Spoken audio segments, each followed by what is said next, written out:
Comment je peux dormir pendant que des Ukrainiens meurent à cause de bombes?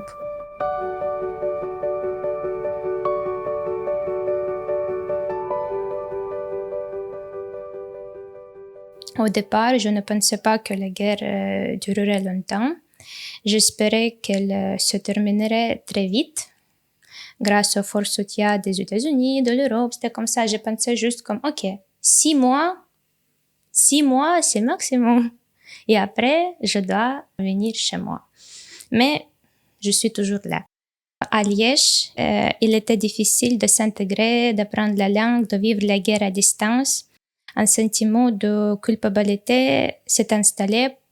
Comment est-ce que je peux dormir tranquillement pendant que des Ukrainiens dorment dans des conditions très dures et meurent à cause de bombes ou de missiles ou quelque chose comme ça? Je vivais, j'étudiais, je faisais des rencontres, j'essayais de me reposer, je travaillais avec un psychologue, mais mes pensées restaient constamment tournées vers l'Ukraine et mes proches.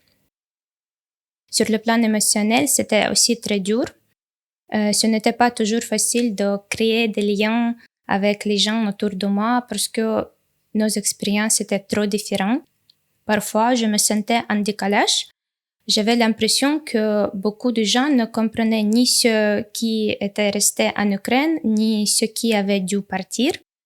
Dans les pays qui accueillent les Ukrainiens, on s'attend souvent à ce qu'on s'adapte vite, à ce qu'on passe à autre chose. Mais bien sûr, c'est impossible pour nous. On continuait à porter quelque chose de lourd en nous. Ce n'était pas aussi quelque chose qui disparaît en quelques moments, en quelques mois, semaines, jours, je ne sais pas. Il reste toujours avec nous parce que la guerre, elle est toujours là. Lorsque vous êtes en lien avec des Ukrainiens, il peut être précieux de garder en tête que vos réalités et les nôtres peuvent être trop différentes. Trop différentes. Malheureusement, dans beaucoup de pays, les gens nous voient souvent avec leur propre façon de penser. Je comprends que c'est normal, mais ça peut créer un décalage. Dans ces moments-là, le plus important, c'est d'écouter avec le cœur, de laisser du temps, d'être simplement là et d'oser le dialogue. Nous sommes sincèrement reconnaissants pour l'accueil, pour le soutien. C'est trop touchant. Nous avons envie de créer des liens, de rester ouverts, mais nous ne connaissons pas toujours les codes culturels. Alors, parfois, nous avons peur de dire ou de faire quelque chose de déplacé, ou bien nous nous comportons d'une manière qui ne correspond pas aux attentes locales. Un bon exemple, j'ai appris le français à l'université. J'avais avec les autres étudiants une petite discussion à propos de nos peurs. J'ai dit que, vous voyez, les gars, j'ai peur de mourir. La réponse était comme ça. Mais tout le monde va mourir. C'est une chose comme basique pour tout le monde, pour tous les humains, que je ne sais pas quand, mais tu vas mourir. Oui, bien sûr, je comprends. C'est clair pour tout le monde, c'est clair pour moi, mais je viens d'Ukraine. C'est pas les choses comme pour toi. Tu vas mourir peut-être à cause de maladies graves ou quelque chose comme ça, mais c'est 15%, 10%, 20% maximum que tu vas mourir demain à cause de ça.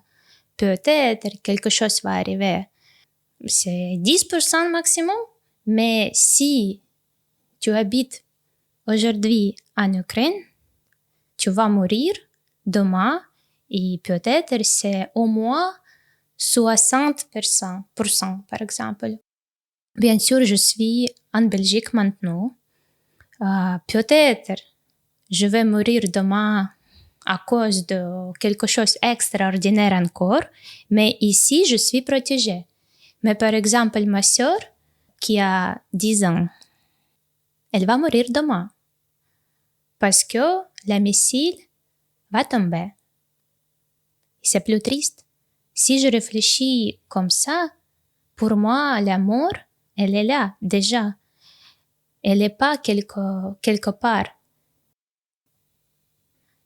ça touche beaucoup. Et si je réfléchis comme ça, bien sûr, je vais mourir, je ne sais pas où et quand. Mais l'amour, elle est plus proche qu'on réfléchit, qu'on pense, qu'on croit. C'est comme ça. Et aussi, j'avais aussi une expérience un peu triste pour moi parce que, encore, c'était pendant les cours. J'ai parlé un peu avec une fille iranienne. Mais pour moi, c'était vraiment bizarre. Elle vient aussi d'un pays où il y a toujours les guerres. Toujours.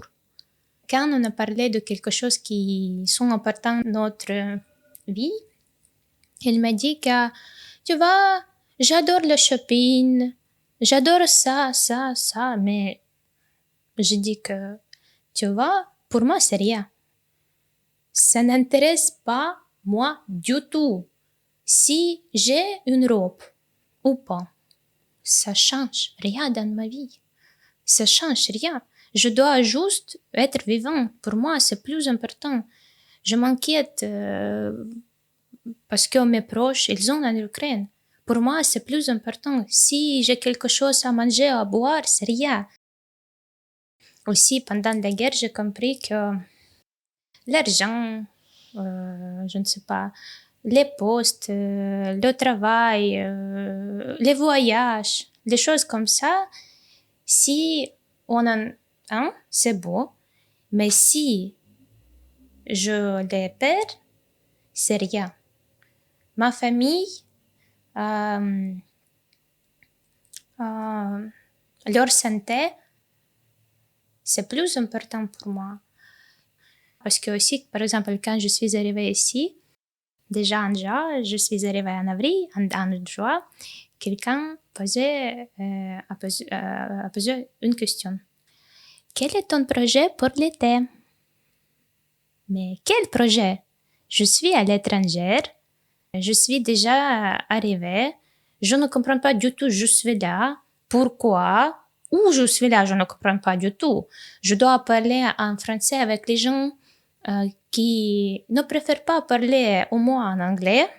Je ne parle pas du tout le français. Je dois juste essayer de vivre. Je ne sais pas comment, mais ils ont demandé quels sont tes projets pour l'été. Mais je suis ukrainienne. Il n'y a pas de projet. J'ai juste un seul plan. D'être vivante, c'est tout. Si la missile n'arrive pas à Liège, je suis déjà contente, assez contente. Pour moi, c'est magnifique. Tu es seul, tu essayes de trouver ton chemin juste pour aller chez toi, mais c'est pas vraiment la place où tu es chez toi. Personne n'aide, c'est aussi difficile. Ou par exemple, j'avais à l'hôpital, j'avais des problèmes. J'ai essayé de parler en français, mais au moment, je pouvais dire juste bonjour, madame, je suis ukrainienne, je ne parle pas très bien français, excusez-moi, est-ce que vous parlez anglais? La réponse était non. J'ai essayé d'expliquer en anglais. La réponse était we don't speak English. Si tu ne parles pas français, au revoir, bonne journée. Pour moi, c'était difficile parce que j'ai compris que les gens, ils n'essayent pas de faire quelque chose pour toi, avec toi. Ils jettent tes problèmes. J'ai expliqué que, excusez-moi, je suis ukrainienne, c'est pourquoi je ne parle pas français bien. Est-ce que vous pouvez m'aider? S'il vous plaît. Est-ce que vous pouvez parler avec moi en anglais? Parfois, les réponses étaient oui, yes, we speak English. Mais aussi, il y avait les choses comme ça. We don't speak English. Tu aussi perds la motivation parce que si tu essaies, et après rien, tu comprends que peut-être le problème, c'est moi. Aussi, pour ma part, Il m'est arrivé de ne pas savoir si les gens me parlaient parce qu'ils étaient sincèrement intéressés par moi ou par pitié, parce que j'étais une victime de guerre. Et ce doute-là, même s'il reste silencieux, peut être lourd à porter. Comme après le moment, j'ai compris que, oui, vraiment, ici, les gens,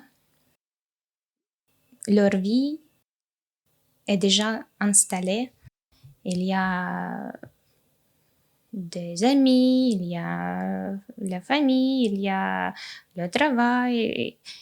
Il y avait tout ce que les gens doivent avoir. Pour moi, c'était pas comme ça. J'ai essayé de créer les liens, mais bien sûr, c'était difficile. Et quand j'ai compris que, la personne n'était pas disponible aujourd'hui, pour moi, ok, ça va, mais si tu n'es pas disponible comme pendant des mois, j'essayais juste de ne déranger pas. C'est comme un défi émotionnel. On a eu notre vie normale en Ukraine. On était quelqu'un ici. Qui nous sommes? Pour nous, bien sûr, c'est aussi difficile parce qu'on doit essayer de faire quelque chose. Mais parfois, pour les gens ici, c'est pas assez. Mais pour nous, on avait beaucoup. Mon corps est en Belgique.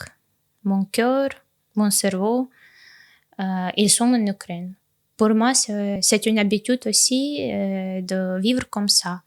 Pour les gens, bien sûr, je comprends que si c'est pas votre guerre, mais je ne suis pas sûre que c'est pas votre guerre, bien sûr, mais je crois que pour les gens qui habitent dans le pays calme, sans guerre, bien sûr, la guerre en Ukraine, c'est quelque part. C'est trop loin. C'est pourquoi parfois je pense que peut-être juste une missile peut changer la manière de réfléchir, de penser, mais je ne voudrais pas te dire que, oh, j'attends quand une missile va arriver ici. Non, bien sûr, non, parce que c'est une expérience horrible et je voudrais que toutes les guerres termineraient demain, tu vois. Il est juste difficile de comprendre les sentiments, les émotions. Tu juges sur la base de ton expérience. Nous continuons à avancer, malgré tout, tu vois. Et ce que j'aimerais que vous reteniez, c'est que nous ne sommes pas seulement des victimes de guerre, nous sommes aussi des personnes avec nos rêves, nos talents, nos voix. Et chaque geste de respect, chaque regard sincère, chaque conversation compte énormément pour nous. Je ne sais pas pourquoi, mais pour nous, peut-être c'est difficile de partager nos émotions, nos problèmes. Il y a beaucoup de problèmes, mais on reste silencieux. Et après, bien sûr, les gens, ils commencent d'avoir l'image que oh, les Ukrainiens, ils ont déjà adapté, ça va, ils peuvent aller. Mais c'est pas toujours vrai. Parfois, dans le cœur, nous ne sommes pas là. Il y a beaucoup de problèmes pour nous à s'adapter, à s'intégrer. Je pense que aussi, une fois, j'ai dit que aux Belges que ce n'était pas mon choix d'être ici.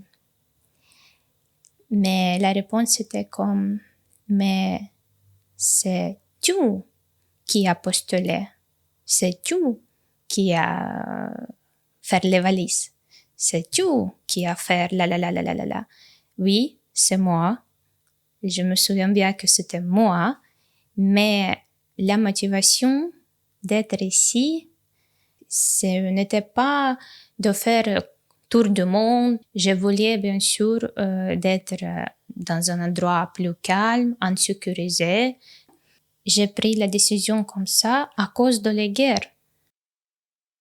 L'université de Liège m'a accueilli vraiment chaleureusement.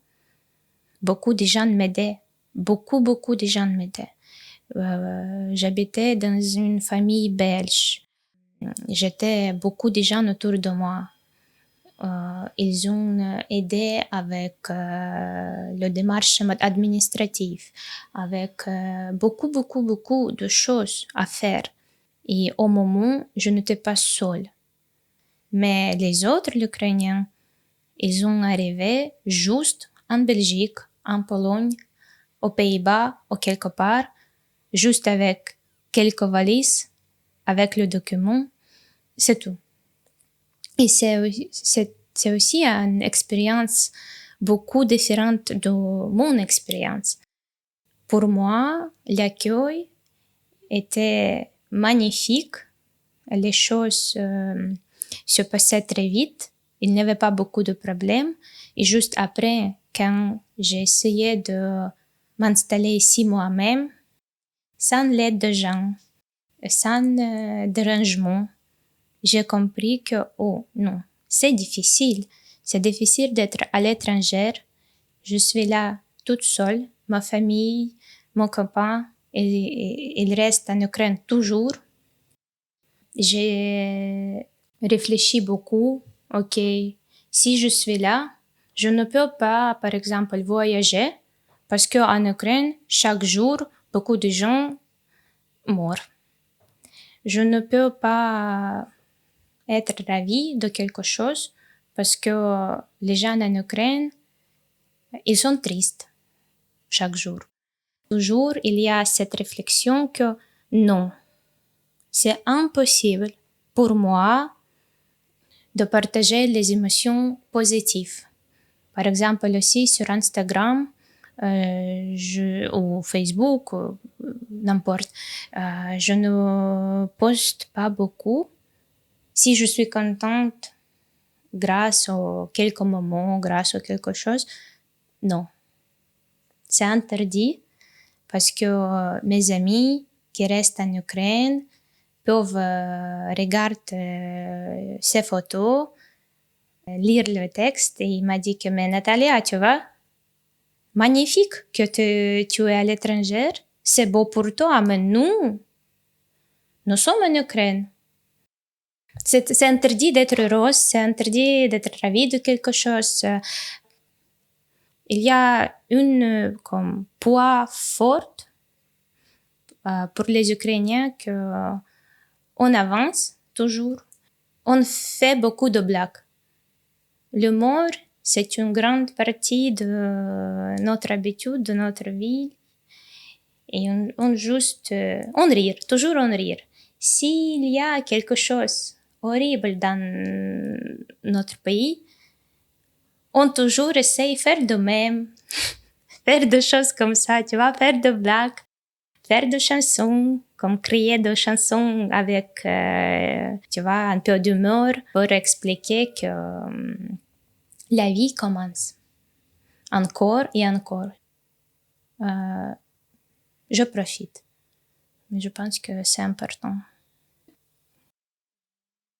Quand je suis là, je m'inquiète beaucoup. Quand je suis en Ukraine, je suis calme. Je pense que parce que je suis chez moi, je suis avec ma famille, je suis avec mes amis. Bien sûr, il y avait aussi beaucoup de moments trop tendus, trop dangereux, mais il y avait juste un petit stress. Et après, OK, tout le monde en Ukraine, tout le monde, ils sont calmes parce que pour eux, c'est déjà l'habitude plus sereine. Puis peut-être comme ça, je suis comme une super héros. Je pense que tous les Ukrainiens qui restent en Ukraine, ils sont super héros.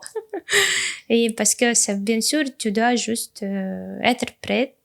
On comprend que aujourd'hui, je suis vivante. Je dois faire ce que je veux, ce que je peux, et après on va voir. Au début, bien sûr, je voudrais arriver chez moi pour être avec ma famille, pour être avec mon copain. Et après, je pense qu'on va juste déménager. Et je ne sais pas où. pas encore, mais quelque part en Ukraine. Quand j'étais en Ukraine, quand il n'y avait pas aucune guerre, je connais bien sûr toujours que j'étais ukrainienne, que j'étais comme ça. Mais maintenant, pour moi, j'ai compris que je suis fière d'être ukrainienne. Pour moi, c'est une comme chance, tu vois, d'être ukrainienne. C'est difficile, mais bien sûr, je suis fière. J'essaie et je parle beaucoup plus ukrainien avec mon copain, avec mes amis, avec beaucoup de gens dans ma vie. Maintenant, je parle ukrainien. C'est mon choix d'avoir cette identité. Tu vois, le prix que l'Ukraine paye, elle est trop chère quand tu payes avec ton sang. C'est pourquoi je voudrais protéger notre culture, nos habitudes, notre langue. Tu vois. Bien sûr, à l'école, on a appris que les mots de notre hymne national, mais maintenant, quand j'étais par exemple à Bruxelles, dans les manifestations pour l'Ukraine, quand on a chanté cette chanson-là, je pleurais parce que c'est une chanson, si tu vois la traduction, où il y avait beaucoup de messages, on peut gagner, on peut réussir. Et une chose qui est nécessaire, c'est être unis. Garder nos idées nationales. C'est pas juste le drapeau d'Ukraine. Non. C'est le drapeau de mon pays qui coûte beaucoup. Si je vois quelque part notre drapeau, pour moi, c'est beaucoup touchant. Ok, si quelqu'un porte nos couleurs, j'essaie toujours d'aller et dire juste une petite merci. C'est toujours touchant parce que parfois, comme tu vois, j'étais à l'aéroport et il y avait aussi un homme avec quelque chose avec notre drapeau. Et j'étais juste comme ça, oh, monsieur, merci beaucoup, monsieur, c'est trop touchant, je suis ukrainienne, je suis reconnaissante. Et le monsieur, il était comme ça, il était beaucoup, tu vois, comme stressé parce que je suis arrivée juste pour dire ça.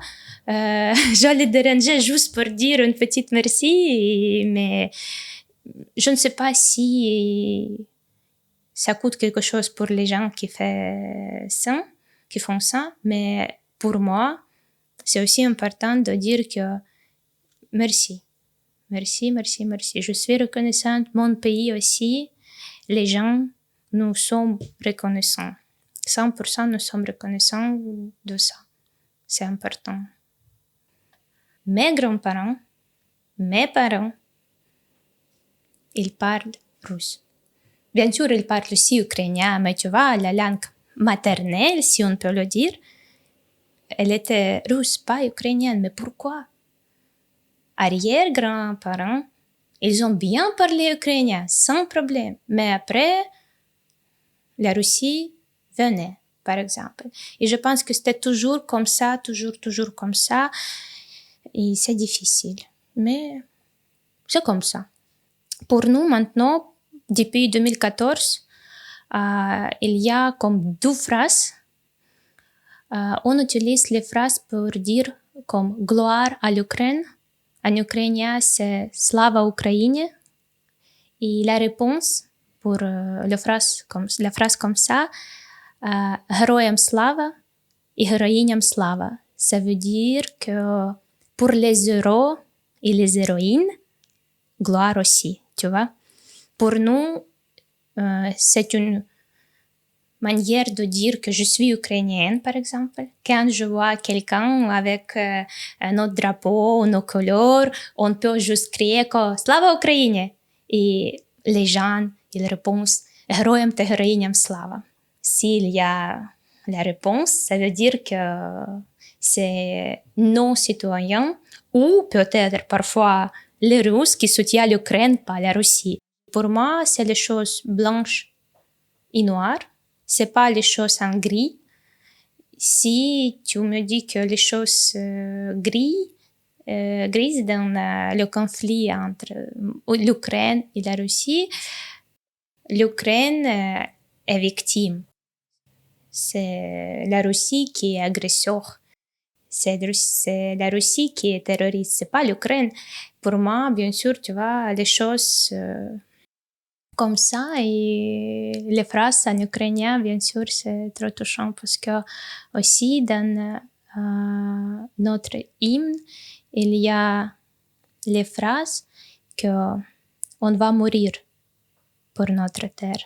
Comme ça veut dire que pour notre terre ми себе душу і тіло ми положимо за нашу свободу. Ça veut dire que on est prêt de mourir pour notre liberté et indépendance.